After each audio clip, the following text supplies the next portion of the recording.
বীরভূম জেলা পুলিশের পক্ষ থেকে সেফ ড্রাইভ সেভ লাইফ কর্মসূচি নেওয়া হচ্ছে।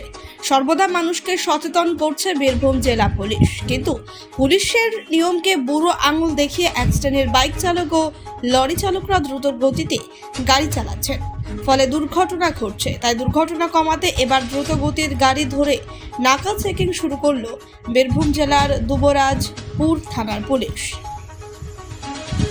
এদিন রানীগঞ্জ মোরগ্রাম 14 নম্বর জাতীয় সড়কে দুবরাজপুরের গড়গড়া মোড়ের কাছে শাল নদীর কাছে নাকা চেকিং শুরু করলো দুবরাজপুর থানার পুলিশ। পাশাপাশি প্রতিটি গাড়ির গতি মাপা হলো, জোরে গাড়ি চালানো হচ্ছে কিনা সেগুলোও দেখা হয়।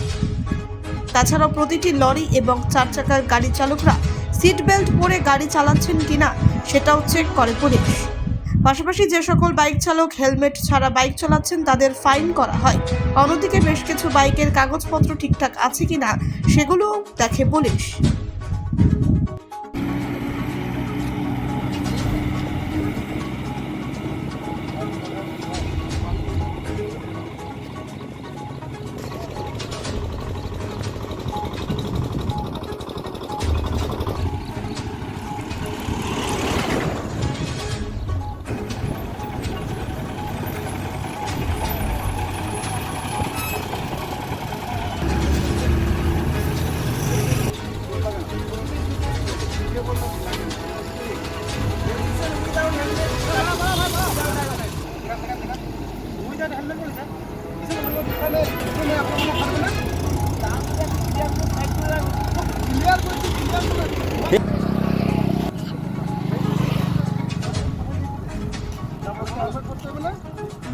এরপরে যদি 1000 টাকা করে চালান করা হবে।